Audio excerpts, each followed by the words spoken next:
14 գլուխ 53-ին մինչև 65-ը։ Եթե ունիք ձեր աստվածաշունչները, լավ է որ բանակ իրար հետ ընթերցենք։ Տալին Հիսուսը քահանապետին անոր քով ժողվեցան բոլոր քահանապետները եւ ծերերը ու դպիրները։ Պետրոս հերուեն անոր ետևեն գնաց մինչև ներսը, քահանապետին Գաբիթը սպասավորներուն հետ նստավ ու գրակի քով կտակնար։ Քահանապետներեն ու բոլոր ժողովուրդներեն Հիսուսի դեմ վկայություններ կփնտրեին, որպեսզի զանիկա մերցնեն ու չէին գտներ։ Վասնզի շատեր սուտ վկայություն կնեին անոր դեմ, բայց վկայությունները իրարու համաձայն չէին։ Ոմանք ելան սուտ վկայություն կնեին անոր դեմ ու կսեին. մենք լսեցինք ատկե, որ կսեր ես այդ ձերագործ տաճարը պիտի քակեմ ու 3 օրվա մեջ ուրիշ մը պիտի շինեմ առանց ձերագործի, բայց այնպես ալ իրենց վկայությունները համաձայն չէր։ Եվ քահանապետը մեջտեղը ոտքի ելնելով հարցուց Հիսուսին ու ըսավ. պատասխան մը չունիս տար, ինչ կվկայեն ասոն քեզի դեմ,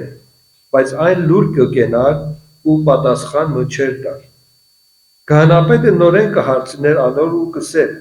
դու ես Քրիստոսը, օրհնյալ Աստծո որդին։ Հիսուսը ասավ. ես եմ, ու պիտի տեսնեք որդին մարդու զորության աջ կողմը նստած ու երկինքը ամպերով եկած։ Քահանապետը իր հանդերձները պատրեց ու ասավ. ան ինչ պետք ենք մեզի վկաներ, անոր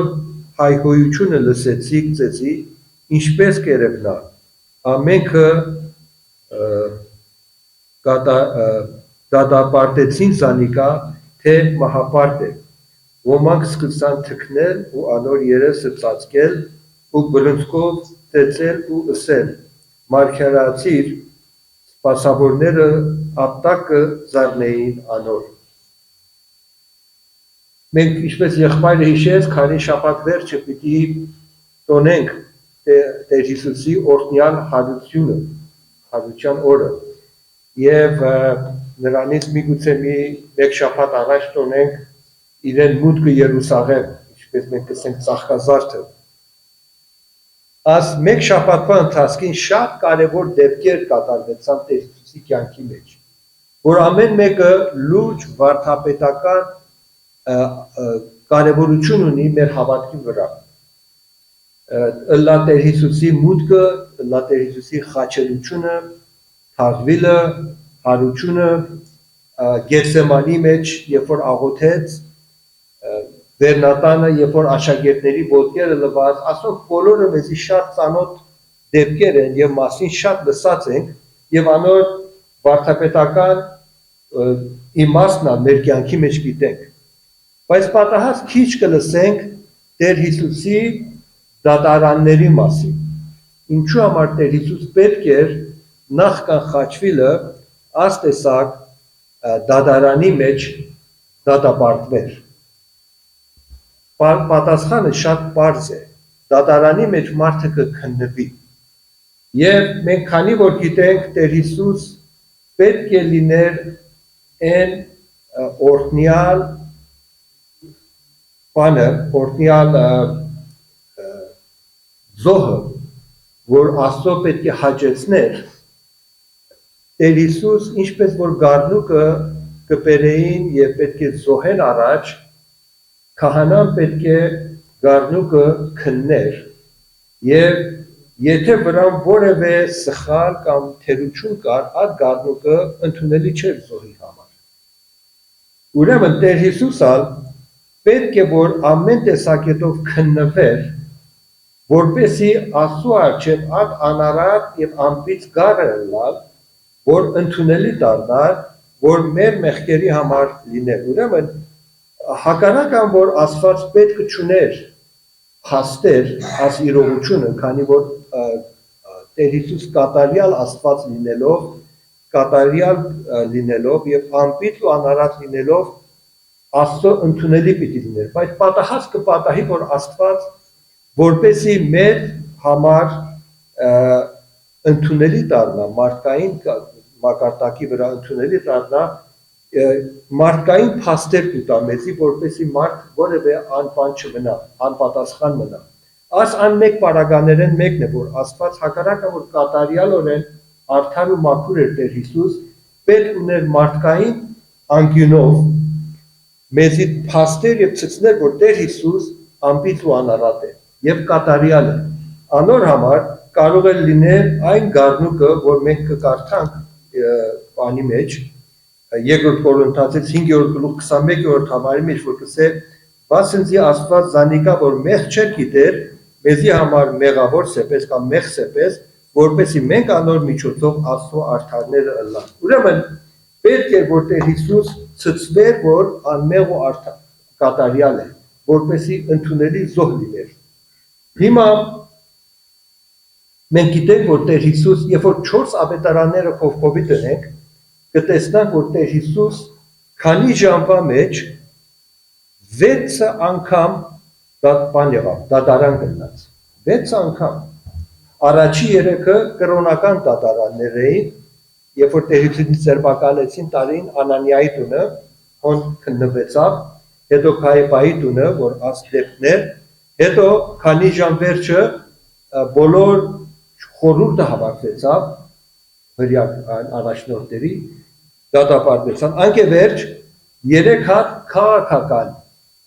քննարկումներ եղավ։ Պիղատոսը,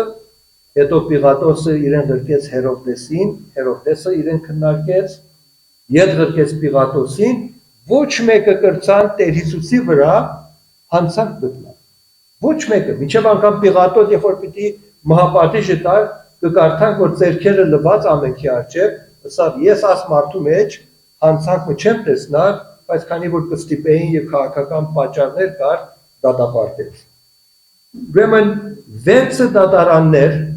6 քննարկումներ եւ մենք գիտենք, որ 6-ը մարդկային թիվն է, այսինքն մարդկային աչքով երբ որ նայեցանք, կատարյալորեն քննվեցավ եւ արդար գտնվեցավ։ Հիմա եթե Տեր Հիսուսի վրա ամենապստիկ բիծը կամ առատը գտնվեր, անընդունելի զոհ պետք է լար։ Ուրեմն պիտի տեսնանք, որ ինչպես Աստված ցույց որ Տեր Հիսուսը կատարյալ զոհն է։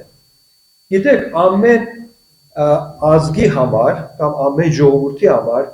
իրենց դատական սիստեմը չափանիշն է իրենց կրթված լինելու։ Բարեկիր ժողովուրդները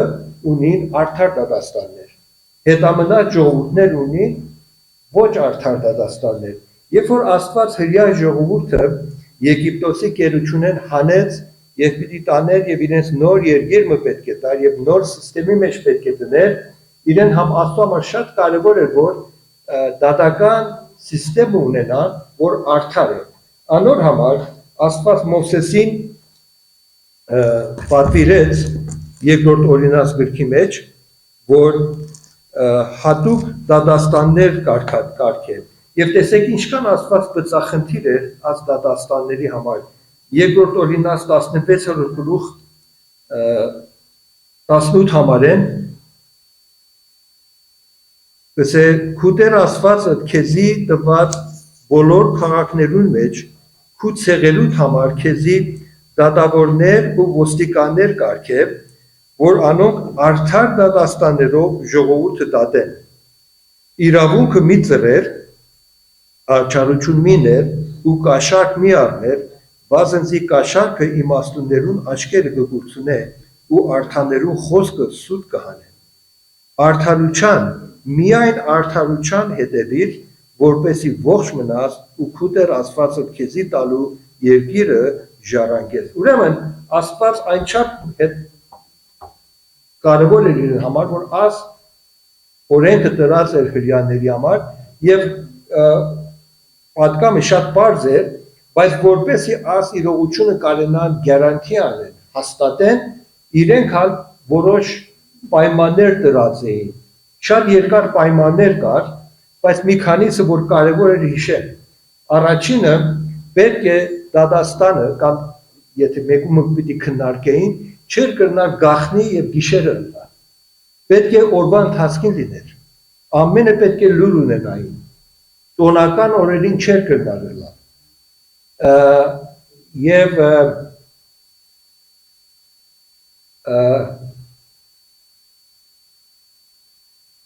երբ որ մահապատիժը լիներ, պետք է անպայման 24 ժամ սպասեին, մինչև մահապատիժը իրականացնեին, որտեղ միշտ վախը կար, որ հանգարց կարելի է սխալված լինեն, եւ վկաները պետք է վստահելի եւ հարգելի մարդիկ լինեին։ Երբ որ նայենք այս մի քանի պարագաներին, կտեսնենք, որ բոլոր օրենքները, իրենց դրած օրենքները խախտած էին, այսինքն անարդար դատաստան եղած էր, բայց այսօր մեջ հատուկ նպատակ մկար։ Իրենք իրենց օրենքները կտրած էին, քանի որ իրենց նպատակը արդարությունը կամ իրողությունը գտնալ չէր, այլ այսպես կամ այնպես ուզեին, որ Տեր Հիսուսին դատապարտեն եւ մերցնեն։ Նպատակը այդ էր։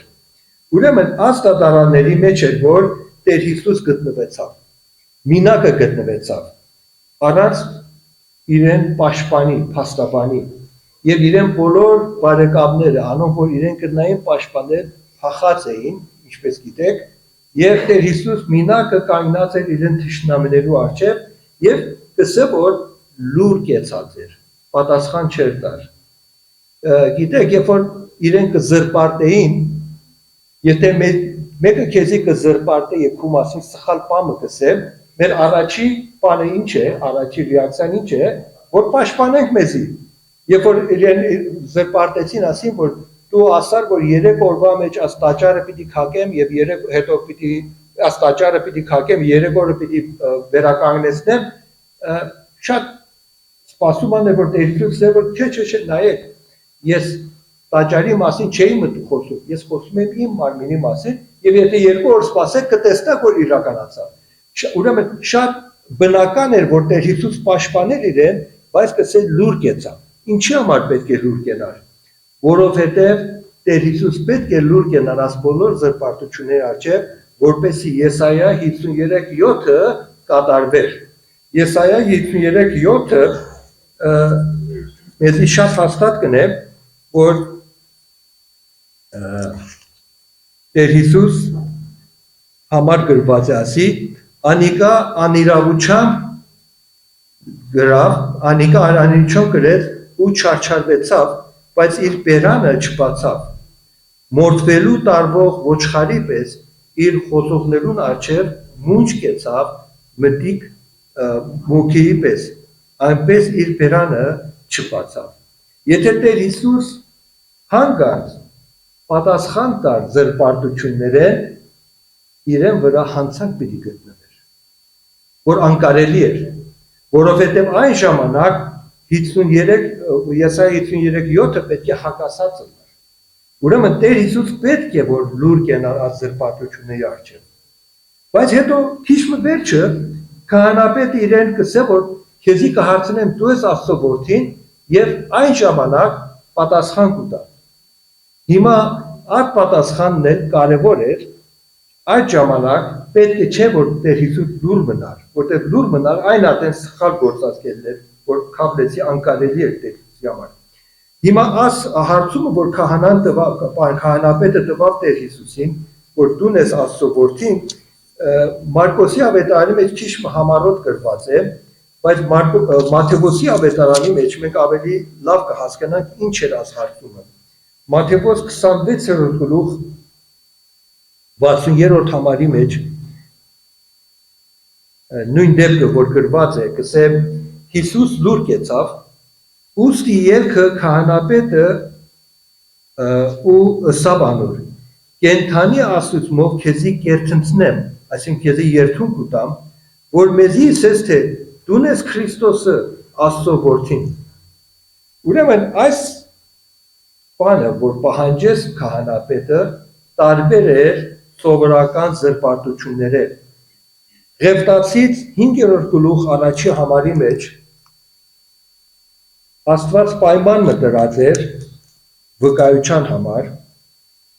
Ղևտացից 5:1 կսե եթե մեկը հանրային դատարան կոչվի վկայության տալու համար, բանի իմ համար որ տեսած ըլլա կամ իմացած է, եւ չհայտնե իր գիծածը կմեղանչե ու իր հանցանքը պիտի գրե։ Ուրեմն քանի որ քահանապետը Տեր Հիսուսին տրավ երդումի տակ եւ ասավ որ արդյոք դու ես Աստծո որդին, Քրիստոս հիմա որպես վկա պետք է խոսի եւ իրողություն վկա որ գիտե որ ինքն է Աստծո որդին։ Ուրեմն եթե ասպարագային լուր կենար նորեն հանցավոր պիտի կոչվեր, որտեղ աս մեկ պարագայի մեջ Ղևտացից 5 մեկը պետք է խախտած լար։ Ուրեմն անոր համար էր որ միջև երբ որ իրեն զրպարտություն էր լինում ինքը լուր էր կենում, բայց երբ որ Ղևտացից 5 մեկի հարցը մեջտեղ եկավ, Տեր Հիսուս պետք է որ խոսեր։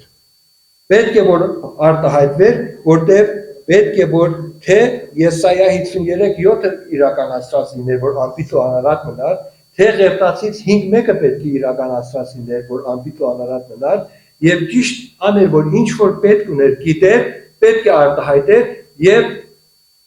լրիվ արտահայտես։ Ասավ որ այո, ես եմ Աստծո որդին եւ լավ գիտեք, որ ասի վերջի դատաստանը չէ, ուրիշ դատաստան կա, որ Աստծո որդին երբ որ վերադարձավ եւ իրեն գահի վրա նստավ, դուք հիմա իրեն առջեւ պիտի կանգնեք եւ պատասխան պիտի տաք։ Ուրեմն աս իրողությունները Տեր Հիսուս պետք է արտահայտեր եւ ճիշտ Աստծոր վրա էր որ իրենք իրենց նպատակին հասան։ Հայհոյությունը ռա, հիմա ինչ պիտի անենք, բոլորը մահապատիժ։ Հիմա հայհոյությունը հրեական օրենքի մեջ Աստծո հայհոյելը automatic, այսինքն առանց քննարկելու պատիժը մահեր։ Եվ դրա համար էր որ իրենք ուրախացին, որ ասիկա եղավ։ Հիմա հայհոյություն երկու ձև կարող էր մեկ անել Աստծո։ Մեկը կամ ուղղակի Աստծո դառնալ եւ հայհոյեր, կամ եթե մեկը իրեն Աստծո հավասար եթե դներ, դառնում էր Աստծո հայհոյել։ Եվ հետաքրական է որ այստեղ իրեն թշնամիները շատ լավ հասկացան։ Երբ որ Տեր Հիսուսը ասավ ես Աստծո որդին եմ, այսինքն ես Աստված եմ։ Հիմա որոշ կրոնքներ կան, որոշ եկեղեցիներ կան, ինչպես Եհովայի վկաները ասում են չէ, Տեր Հիսուս Աստծո որդի է, բայց Աստված չէ, անկարելի է։ Իրեն թշնամիները հասկացին, երբ որ մեկը ասում է Աստծո որդի եմ, այսինքն Աստված է։ Ուրեմն աս սխալ գաղափարը, որ Տեր Հիսուս միայն Աստծո որդի էր, Աստված չէր, պետք է հերքվի եւ հաստատ պետք է իմանանք, որ Աստծո որդին ասել է, որ կատարյալ Աստվածը, որ մարդու կերպարանք առածել եւ եկած էր։ Հիմա Տեր Հիսուս երբ որ իրեն ասին, որ բան երած է, հայհոյություն երած է, քահանապետը ելավ եւ կսե իրեն հագուստը պատվեց։ Ասի սովորություն էր, որ հրեաներ ունեն, երբ որ շատ խիստ նեղության մեջ էին, կամ սուքի մեջ էին, կամ շատ վատ բան պիտի պատահեր, իրենց հագուստը կպատրեին եւ գլխի վրա մոխիր կտնեին, որպես սուքի նշան էր։ Աստված ամեն մեկ հրեա աս արտոնությունը ուներ, որ իրեն աս սուքը կամ նեղությունը արտահայտեր ասեղով, բացի քահանապետը։ Քահանապետը իրավունք չուներ իրեն հագուստը պատրելու։ Ղևտացից գրքի մեջ, Ղևտացից 21:10-ի մեջ Աստված աս օրենքը դրած էր, կսե իր եղբայրներեն մեծ եղող քահանան, այսինքն քահանապետը, որում գլխում վրա օծման յուղը թափված է ու օրհնված է զգեստները հագնելու, ասի շատ կարևոր է զգեստ մկա որ միայն քահանապետը կրնար հագնել, իր գլուխը պետք է չբանա եւ իր լաթերը պիտի չպատրե։ Ինչու համար այս օրենքը դրած էր Աստված։ Որովհետեւ քահանապետի հագուստը, որ ամեն մեկ մասը նշան ուներ, բանը ներկայացներ, իրեն կուրսկի վրա ուներ հրյա ցեղերու 12 ցեղերի անունները գրված։ Իրենց բանի վրա, դոշի վրա ուներ, իրեն հագուստի վրա ուներ։ Եվ ամեն անգամ որ ներս մտնար Սուրբ Սրբոցը միջնորդություն ունելու համար, աս 12 ցեղերի համար միջնորդություն կներ։ Երբ որ քահանան իր հագուստը պատրեր, այդ 12 ցեղերն ալ պիտի պատրվեին եւ քահանան չէր կրնալ միջնորդությունը ներ 12 ցեղերի համար։ Ճիշտ անոր համար էր, երբ որ Ահարոնի երկու զավակները ոչ սուրբ կրակ բերին եւ ասված երկուքին զարգավ Եփտացից 10-6 համարի մեջ Մովսեսը Ահարոնին պատկամ ուղարկեց, որ նայեր զգուշ եղիր քո տխրուչանը եւ սուքիդ մեջ հանգարց չլինի, որ հագուստդ պատրես, որտեղ եթե հագուստդ պատրես չես կարող միջնորդությունը քահանապետական միջնորդություն անես 12 ցեղերի համար։ Անոր համար, երբ որ Քայփասը ելավ եւ իրեն հագուստը պատրեց, առանց իմանալու Աստծո մարգարեությունը իրականացավ, որը Ահարոնի քահանայությունը վերջ պետք է գտնե։ Եվ քանի ժամ վերջը, երբ որ Տեր Հիսուս խաչի վրա իրեն վերջին հոգին ավանդեց, ինչ պատահեցավ, տաճարի մեջ այդ վարակույրը վերեն վար, երբ որ պատրվեցավ, Աստված վերջ տվավ բոլոր տաճարի տեսական օրենքներին, բոլոր զոհերին եւ Ահարոնի քահանայության։ Ահարոնի քահանայությունը վերջ գտավ։ Եվ ճիշտ անոր համար էր, որ Քայփաս առանց իմանալու, առանց հասկանալու աս իրողությունը կատարեց։ Ասկի առաջալ Քայփաս առանց իմանալու ուրիշ մարգարեություն արած էր։ Գիշեք Հովանու 11:49-52-ի մեջ ասել էր, որ ավելի լավ է մեկ հոգի մեռնի բոլոր ազգի համար։ Եվ ասում է, որ էսի առանց իմանալու ասավ, քանի որ այդ տարվա քահանապետն էր Աստված իրեն բանը տված էր, որ Տեր Հիսուսի մահը շատերին օրհնություն լինելու բաններ, մարգարեություններ, բաններ։ Ուրեմն Քայփաս երկու անգամ առանց գիտնալու Աստծո իրավունքները հաստատեց եւ ցույց որ հիմա մենք որ Տերոջի ժողովուրդն ենք, Ահարոնի քահանայությունը պետք չունենք, ապա ումի քահանապետություն ունենք Տեր Հիսուս Քրիստոսի։ Հալելույա, իրավ հալելույա։ Եբրայեցիս գրքի մեջ մեզի այս իրողությունը շատ ավելի հաստատ կբացատրե։ Եբրայեցիս 6-րդ գլուխ ներողություն 4 գլուխ 14 համարեն կսե արդ մենք որ մեծ քահանապետ ունենք երկինքը գացած Հիսուս Աստծո որդին ամուր բռնենք մեր դավանությունը քանզի ոչ թե այնպիսի քահանապետ ունենք որ կարող չլա մեր տկարությունները կարեկից լա հապա ինք ամեն կերպով փորձը առած է մեզի նման բայց առանց մեղքի ուստի ալ համարձակությունով մոտենանք շնորհած աթորին որպեսի ողորմություն ընդունենք ու շնորհ գտնենք պետք եղած ատենը մեզի օգնելու։ Ուրախ չենք, որ մենք Ահարոնի Քայփասի պես քահանապետ չունենք, այլ Տեր Հիսուս ունենք, որ Աստծո աջ կողմը նստած մեզի համար կբարեխոսե եւ մեզի առիթ կտա, որ մենք բոլոր համարձակությունով եւ համոզումով մոտենանք շնորհած գահին։ Մեր պետք եղած ժամանակը, քանի որ գիտեք, մեր քահանապետը Տեր Հիսուս Քրիստոս ամեն փորձվեցավ, ինչպես մենք կփորձվենք, բայց չմեղանչեց եւ սուրբ մնաց։ Աս դատարանը մենք կսենք անարդար դատարան էր, ինչ որ Տեր Հիսուս դատեցավ։ Բայց գիտեք, հարկ ուտանք, որ անարդար էր։ Ինչու համար։ Որտեղ եթե այդ դատարանը արդար դատարան լար, Տեր Հիսուս չի պիտի դատապարտվեր։ Եվ եթե Տեր Հիսուս խաչը չելներ, մենք ուր պիտի լայնք այսօր։ Մեր մեղքերի մեջ թաղված, մեր հանցանքների մեջ կորած, հարկ ուտանք, որ դատարանը անարդար էր։ Եվ մենք հալ մաս ունեինք այդ անարդար դատարանին։ Քանի որ դատարանը անարդար էր, արդարը դատվեցավ, պատժվեցավ, որպեսզի մենք անարդարներս արդարություն գտնենք եւ փախենք ազատենք այդ պատիժեն։ Ուրեմն անարդարությունը երկու կողմանը եղավ. Տեր Հիսուսին եւ մեզան։ իրեն եղավ մեծ պատիժ, մեծ նեղություն, մեզի եղավ ազատություն եւ օրհնություն։ Անոր համար հարկ ու տանք Տերոջը, որ Աստված ատ արիթը գործածեց մեր փրկությունը ավելի հաստատելու, մեզի օրհնելու եւ մեր հանցանքները մեր վրային վերցնելով դնելով Տեր Հիսուսի վրա։ Տերոջը բոլոր գործերը բարի, հաճելի ու կատարյալ են։ Միջև անգամ եթե մարդկային աչքով անարդար դատարանք երևար, Տերոջը շնորհքով տալ եղավ մեզի օրհնություն եւ մեծ օրհնություն։ Անոր համար փառք ու տանք եւ շնորհակալ ենք Տերոջը, որ աստեսակ ծրագիր ուներ մեզի նման ինգած մարդոց համար։ Փառքը, պատիվը, գոհությունը միայն իրեն կվայելե։ Ամեն։